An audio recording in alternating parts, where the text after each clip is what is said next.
coach as the first guy in your corner?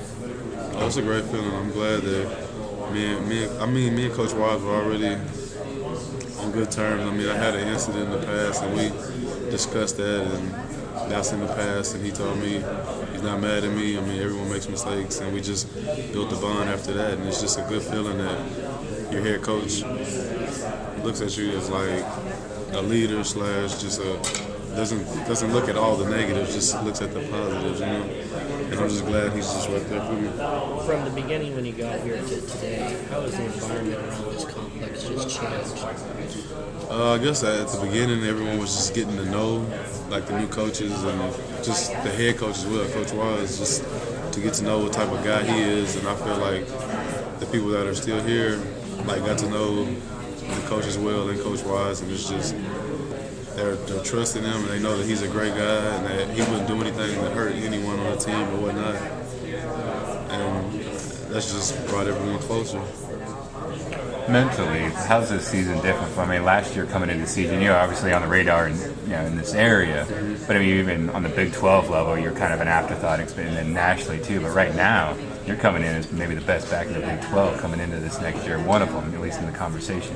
Mentally, how's that change your approach to the season, or do you have to adjust anything, or maybe keep yourself grounded a little bit? Yeah, I just try not to focus on the hype or anything like that. You know, regardless if they consider me as the best back in the Big 12 or the last back in the Big 12. You know, it's just I'm still going to work hard to continue to get better day by day. And I know my running backs, like Taylor Cox and Tony Pearson, will push me as well as I'm going to push them. So we'll just get the best out of each other.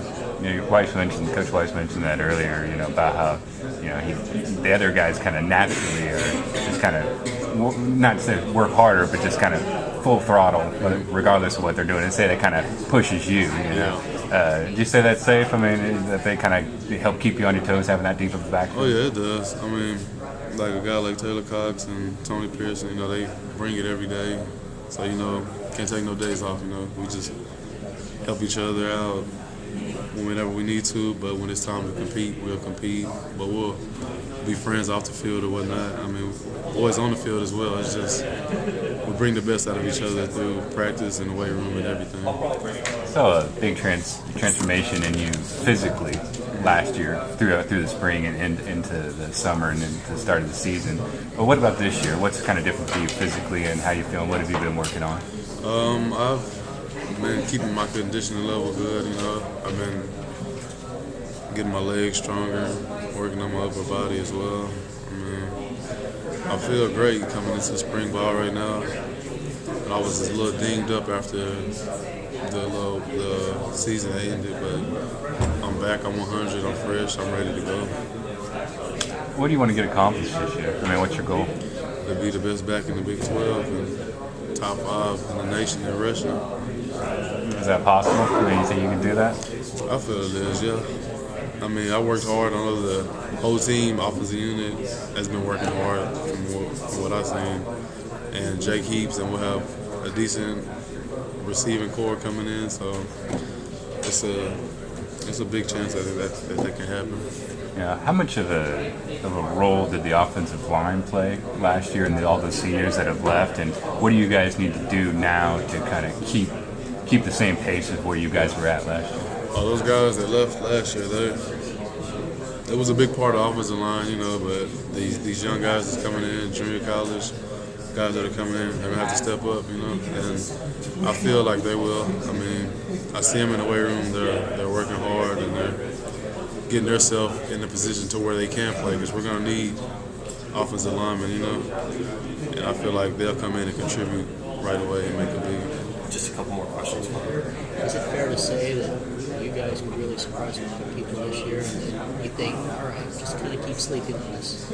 Yeah, I like when teams come in and just look at us as just a pushover team, you know? I mean, we're going to come out, I believe we'll shock a lot of teams this year, you know what I mean? As you can see from the previous season, it was games that we lost, like, right there, the last minute or whatnot, last couple seconds, but I know this year it's gonna be a whole lot different. We're gonna be able to finish games out and just all come together during the hard times and push through that and get more victories this year.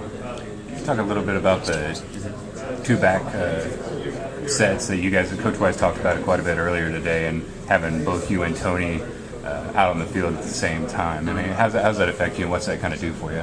It's good because like Tony's a explosive player, can score at any time, you know, and when you got a player like that, you can't just key on a certain individual. You know, you have to worry about him and the other guys too, you know. And it's just great having them on the field as well with me. So that'll be a big thing this year. Just last question: what do you want to get accomplished during the spring? Just work on the things that I need to work on as well. It's like as far as just working on my vision a little more, as far as that, like finding the holes or whatnot, and speed or whatnot, hitting the holes quicker than what I have this past season. That's pretty much it.